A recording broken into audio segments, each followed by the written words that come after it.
टंचाई आणि रोजगार हमीच्या बाबतीत जी बैठक घेतली होती या ठिकाणी जवळपास सर्व गावचे सरपंच ग्रामसेवक होते.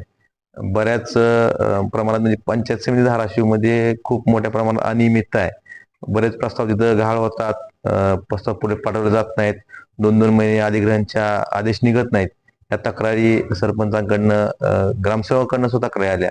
आज या ठिकाणी पंचायत समिती प्रशासनाला सूचना देऊन त्या सुधारणा करण्याच्या सूचना दिलेल्या आहेत आणि पुढच्या काळात पाणी टंचाई असेल किंवा रोजगार हमी या महत्वाच्या विषयावर त्यांनी जबाबदारीने काम करावं अशा त्यांना सक्त सूचना दिलेल्या आहेत आणि इथून मागच्या काळात ज्या तक्रारी झाल्या त्या पुढे होणार नाहीत याची काळजी घेण्याची प्रशासनाला सूचना देण्यात आलेली आहे. दुष्काळाची घोषणा झाली पण उपाययोजना काय नाही शेतकऱ्यांनी तक्रारी.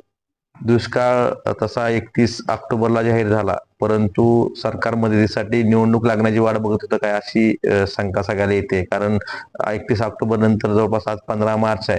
अद्यापर्यंत 1 रुपयाही शेतकऱ्यांच्या खात्यावर पडलेला नाही.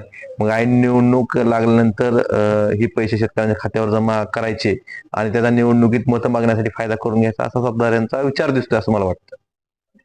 ग्रामीण भागामध्ये पाण्याची समस्या खूप आहे, यावर काय? पाण्याची समस्या आता गावनिहाय मी आढावा घेतला. बऱ्याच ठिकाणी जलजीवन मिशनच्या योजना अपूर्ण आहेत.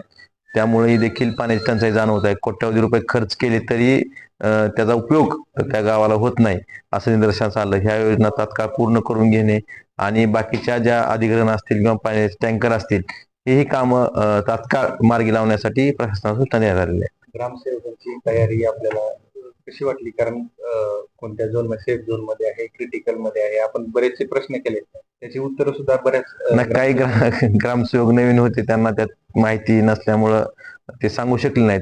परंतु त्यांनी स्वतः तयारी करणं गरजेचं आहे. पूर्ण तात्पुरत्या पूरक पाणपुरवठा योजनेतून हा आराखडा सुद्धा करणं गरजेचं होतं. म्हणजे पंचायत समितीनंच हे करणं गरजेचं होतं. त्या गोष्टी नाही केलेल्या दिसून आलं. परंतु आज दिलेल्या सूचनाप्रमाणे 1-2 दिवसात पूरक आराखडा करून आपल्या तात्पुरता पूरक पाणपुरवठा योजनेतून ज्या ज्या गोष्टी घेणं गरजेचं आहे हे घेतील असं मला वाटतं.